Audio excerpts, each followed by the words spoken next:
देखिए बच्चों, हम सीखेंगे एक्सरसाइज 5.3 का क्वेश्चन नंबर 9। क्वेश्चन क्या कह रहा है देखिए, किसी एपी के प्रथम 7 पदों का योग 49 है और प्रथम 17 पदों का योग 289 है, तो इसके प्रथम n पदों का योग ज्ञात कीजिए। बहुत ही इंपॉर्टेंट क्वेश्चन है, इम्पोर्टेंट। क्यों? क्योंकि ये क्या है, अन्य सवालों से थोड़ा सा हट के है, अलग है ना। तो इसके लिए आपको इस सवाल को पहले तो समझना पड़ेगा, इस सवाल को कैसे हल करेंगे हम, फिर उसके बाद समझने के बाद आपको इस सवाल की प्रैक्टिस करनी पड़ेगी काफ़ी, ठीक है। 3-4 बार आपको खुद अपने मन से बनाना पड़ेगा, तब जाके आप इस सवाल को परीक्षा में बनाने में समर्थ हो पाओगे। आपको तो वहाँ बनाना है ना, मेन मकसद तो आपका। पेपर में यदि सवाल आ गया तो इसको आप कैसे हल करेंगे ना।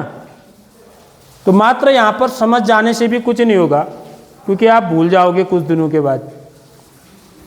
उसके बाद क्या करेंगे, आप इसको घर में प्रैक्टिस करेंगे इस सवाल की। इसको 3-4 बार बनाएंगे कम से कम आज ही, और फिर बीच में बनाते भी रहेंगे, कभी कभी बनाते रहे अपने पीछे के सवाल भी, नहीं तो पीछे का सब भूल जाओगे, ठीक है। तो क्या कह रहा है देखिए, एपी के प्रथम 7 पदों, जो चीज़ पूछ रहा है, 7 पदों का योग 49 है, 17 पदों का योग 289 है, तो n पदों का योग ज्ञात कीजिए। तो n पदों का योग निकालने के लिए मेरे को क्या चाहिए बच्चों, मेरे को एक तो इसका प्रथम पद नहीं पता है। किसी भी एपी का हमको प्रथम पद और सार्वंतर यदि पता है, ठीक है, तो पदों की संख्या तो इसने दे रखी है, n पदों का योग निकालना आपको। समझ में आ रही बात? जैसे हम 12 पदों का योग निकालो लिखा होता, वैसे ही n पदों का भी निकालेंगे। यहाँ पर 12 की जगह पर n लिख दिया, या 15 की जगह पर n लिख दिया, बस वही है अंतर। तो हम क्या करेंगे, सबसे पहले इसका प्रथम पद को मानेंगे और सार्वंतर को भी मानेंगे, ठीक है। प्रथम पद को हम कैसे मानते हैं, माना एपी का प्रथम पद ए तथा सार्वअंतर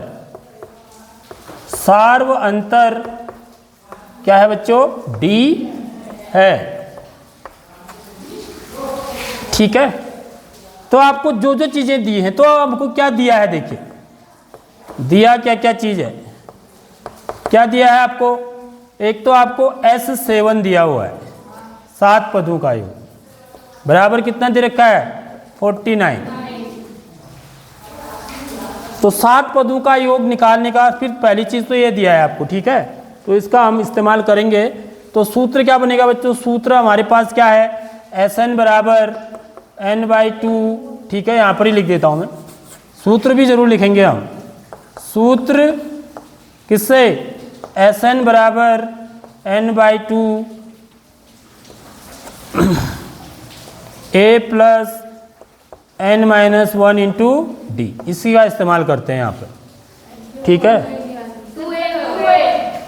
2a बिल्कुल सही बोले।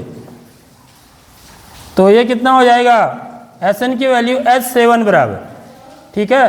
तो S7 लिखूंगा यहाँ पर, तो ये क्या हो जाएगा बच्चों, n की जगह पर, जहाँ पर भी 7 है, देखो ये यहाँ पर n की जगह पर 7 लिख देना है। यहाँ पर n बराबर क्या लिखोगे, 7/2, ठीक है। 2a धन 7 ऋण 1 गुणा d, ठीक है। आगे बात समझ में।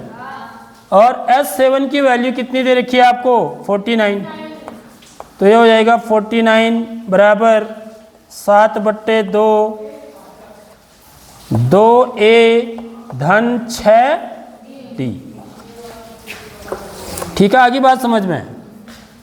अब हम क्या करें, इस 7/2 को ना इधर ले आते हैं, ठीक है। इधर ले आएंगे तो 2 क्या हो जाएगा, 2 49 से गुणा हो जाएगा, 2 गुणा 49/7 7, 7 कहाँ चले जाएगा? नीचे भाग में। तो हम 2 ऊपर चला जाएगा, 7 नीचे आ जाएगा। तो बराबर क्या हो जाएगा बच्चों? 2a धन 6d। तो 7 सत्ता 49, ठीक है। और ये कितना हो जाएगा? 7 दूनी 14 बराबर, यहाँ पर 2 कॉमन है बच्चों, देख लो। तो a धन 3d, ये समझ में आया कैसे आया? 2 का भाग 2a में देंगे तो a बार जाएगा, 2 का भाग 6d में देंगे 3d बार जाएगा। अब इस 2 को भी इधर ले आओ, तो 14/2 बराबर a धन 3d। तो 2 एकम 2, 2 सत्ते 14। तो ये क्या आ गया बच्चों? 7 बराबर a धन 3d। तो यहाँ पर क्या बन रही है बच्चों? आपको 2 चर वाले रैखिक समीकरण बन रही है। समझ में आ रही बात? तो यहाँ पर मैं इस पूरे पक्ष को इधर ले आऊँ तो a धन 3d बराबर क्या हो जाएगा? 7। तो यह मेरी क्या हो जाएगी बच्चों? समीकरण 1 हो जाएगी, ठीक है।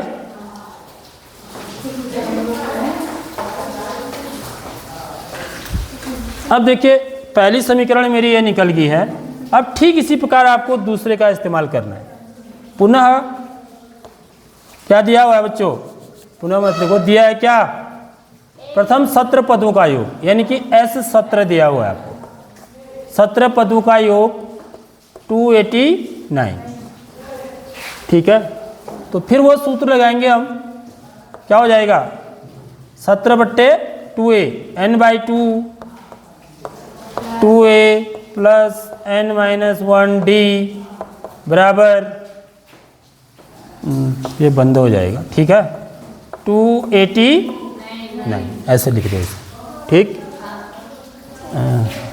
सॉरी, इसको क्या लिखेंगे हम? SN लिखेंगे अभी, ठीक है। यह सूत्र है मेरा, इस सूत्र का हम इस्तेमाल कर रहे हैं। तो यहाँ पर n की जगह पे क्या लिखना है आपको? 17, 17/2 2a प्लस n की जगह पर 17, 17 गुणा d बराबर 289, ठीक है। अब इस 17/2 को हम फिर से उधर ले आते हैं, तो ये क्या बन जाएगा? 2a प्लस 16d बराबर 289 गुणा 2 ऊपर चला जाएगा और 17 नीचे आ जाएगा। इसको उधर क्यों लेके बच्चे? क्योंकि इस पूरे से गुणा है, इसलिए। समझ में आ रही बात? यदि किसी एक से गुणा होता तब नहीं ले जा सकते, इसको याद रखिए। क्योंकि ये 17/2 इस पूरे से गुणा है, इसलिए मैं इसको इस दूसरे पक्ष में ले जा सकता हूँ। तो दूसरे पक्ष में जाएगा तो 2 जाएगा अंश में, 17 जाएगा हर में। अब देखो ये 17 से कटता नहीं कटता है? कटता है। कितनी बार? यह 17 बार कट रहा है। 17 का वर्ग होता है ना 289, 17 का स्क्वायर होता है 289, ठीक है। तो अब यहाँ पर क्या चीज़ कॉमन है बच्चों? 2 कॉमन है फिर से, तो क्या हो जाएगा? a धन 8d बराबर 34।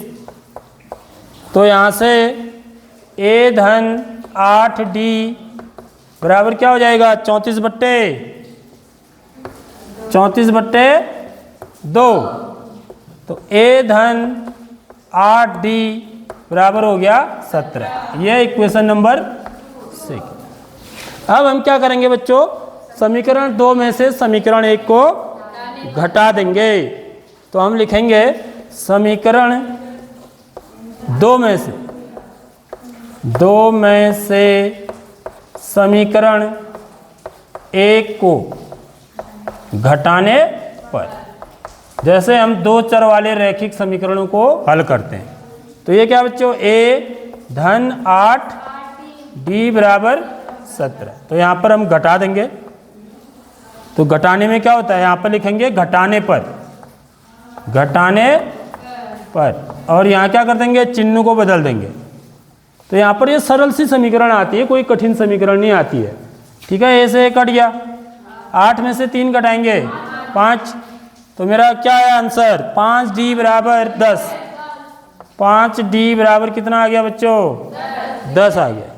तो डी बराबर कितना हो जाएगा 10/5। तो यहीं पर लिख देता हूँ। तो डी बराबर हो जाएगा 10/5, 5 कम 5, 5 दूनी 10। तो डी का मान 2 आ गया। डी का मान कितना आ गया 2 आ गया। अब डी के मान को क्या कर देंगे, किसी भी एक समीकरण में रख दो आप। समीकरण 1 में रख दो आप, ये ज़्यादा सरल समीकरण है। तो वहाँ से फिर ए का मान मुझे पता लग जाएगा।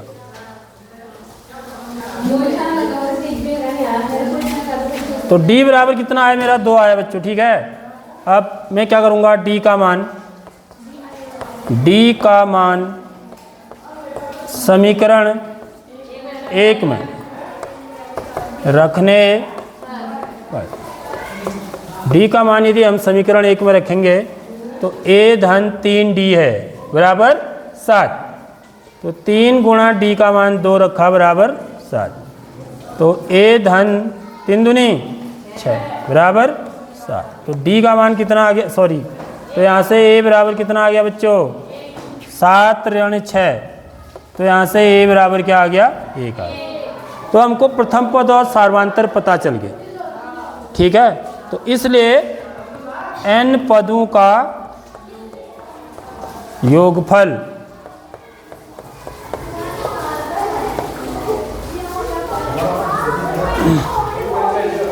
अरे बच्चों तुम नीचे क्यों जा रहे हो बताओ, नीचे क्यों भेज रहे हो सर इनको भी? बैठो अंदर।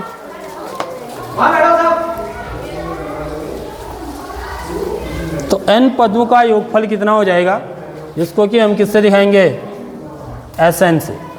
n/2 2a plus n-1 into d, ठीक है।